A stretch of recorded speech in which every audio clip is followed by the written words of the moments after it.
who our ancestors come from the motherland. And so I want to play this for you, which is an excerpt from what she had to say. Then we're going to chat with it about our panel. I really think you're going to be blown away about what she has to say. Go right ahead. We were way ahead of them in our civilization. They set out to destroy us. And Berlin Conference put the nail on that coffin. So they gave Djibouti the same sovereignty as the United States. They gave Burundi the same sovereignty as China. They gave Togo. You see, the EU realizes individual little countries, they can't survive on the world stage. So they come together as the European Union. Now picture this now. So they cut up this Africa into the tiny little countries, small economies that could never survive on their own, but gave them the same sovereignty as the big boys. So that way, when the little bitty countries go to the world stage for the purposes of development and discussing trade, they're wannabe boxers who are being thrown into the heavyweight boxing ring every day.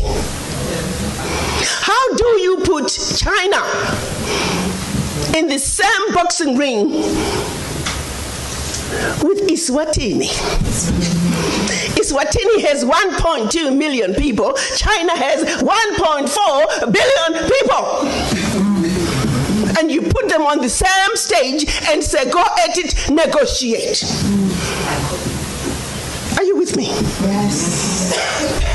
This is insanity of the highest order. How have we allowed this carnage to go on? When Eswatini is thrown in the same boxing ring with China and Eswatini collapses before Eswatini even gets on the stage, the world says, well, Eswatini, what's wrong with you? Why can't you take care of your people? Well, China came in and said, Eswatini, give me all your gold or else. And if Eswatini does not agree, they just go on next door to Lesotho and give Lesotho an extra $1. And if Lesotho doesn't take it, they just jump on to Togo, Central African Republic. It was all by design. 1884. They did something else in addition to chopping us up. They also set out to make the African believe that everything African was bad and undesirable, and everything Western, particularly French and British, was more desirable. We call that the legacy of colonization. Prior to that, they had started long working on the slaves. Make them think everything about them, forget anything about Africa. Where you come from is a horrible place, diseased and dying people, constantly at war with themselves, uncivilized. Cut out any communications with them. You need to just know what we tell you. And we call that the legacy of slavery. So that's where you look at where we are today. 135 years later, a system that was put in place to see to it that Africa and her children are forever defeated, that Africa is forever exploited, remains in place today, alive and well. And we sit here and we ask ourselves, why isn't Africa moving forward? Why does Africa continue to be taken advantage of? Well, I'll tell you why, very simply. Until Africa comes together as a continent speaking with one voice, one continent, one people, nothing, and I repeat, nothing is gonna change. As individual little African countries, we are wannabe boxers. We will never make it fighting against the heavyweights. We must speak with one voice. Yes. And this is exactly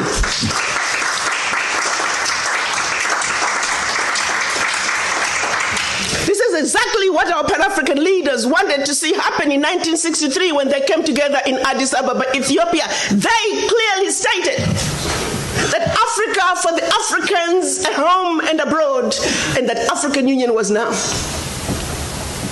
They said Africa must speak with one voice. It is the only way for Africa to take its rightful place on the world stage. Sadly, When they went to Addis Ababa in 1963, they were divided.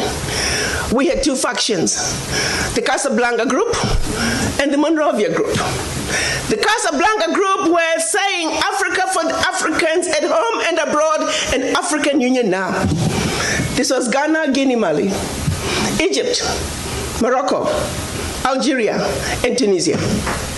Only 7. The other 25 of the 32 who attended were the Monrovia group. They were the nationalists. They said, let's go slow.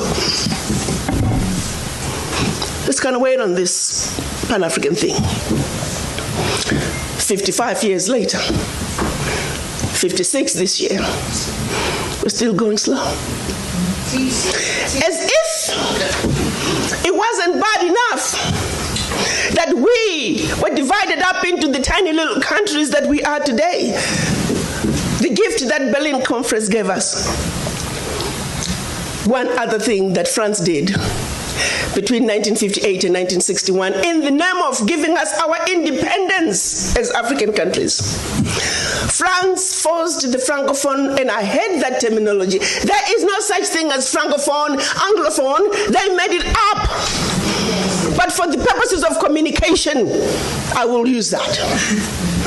14 of those countries, they said, in order for you to get your independence from us, you must sign this document. You thought they could have found a better name for the document. The document was called the Pact for the Continuation. I repeat, the Pact for the Continuation of Colonization.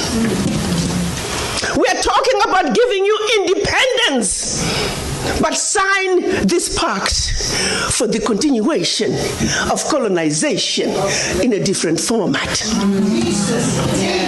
And I'm going to highlight some of those issues that they said you must agree to if you are going to be independent. Hello. Maybe we need to redefine the meaning of independence for the French.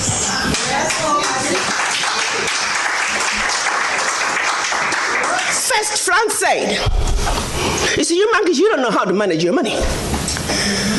We're going to demand that you deposit 85% of your bank reserves with the French Minister of Finance. Under the French Central Bank, under the control of the French Minister of Finance. France is then going to take your 85% bank deposits from each and every one of you. Deposit those funds in the French stock market under the French name. And you may or may not know the returns. Today, as we speak, the latest figures are saying for every 14 billion that France invests in the stock market from Africa, they are realizing upwards of 300 billion in return. Every year in, year out, because of these deposits from the African countries, France is taking out of Africa over $500 billion. Now figure it out. For every 14 billion, the returns on the investment are over 300 billion, and they are taking over 500 billion. So in actuality, France is taking out of Africa trillions of dollars year in and year out from us poor people, Africans. Back to the pact. So should you want to access some of your money that you have deposited with France, you have to submit your country's financial returns. And if approved, you get to get it as a loan. You can only access up to 20% of your money year in, year out as a loan at commercial interest rates. Your own money. As if that was not enough. They said all your minerals discovered, yet to be discovered, all your oil discovered, yet to be discovered. France and French companies have the first right of refusal. If there's anything left over that the French companies do not want, your people might have. To this day. They said you will only use the currency that we created for you because you're special Africans. We call it the CFA. There was the Central African CFA and the Western African CFA, same animal. And that France is the only one that can print it for you. 1958. Fast forward, they're still printing it for us. And if you start misbehaving, they just stop printing your money, and your country's in trouble. They also said your language of instruction shall be French, whether you like it or not. That France will have military presence in your country, that your military can only be trained by France, that you can only buy military equipment from France, that you cannot have any military alliance with your neighbor, and that in the event of war, your allegiance is only to France. And furthermore, because they have military presence in your country, they can invade you without notice should they feel that the interests of France in your country are being violated.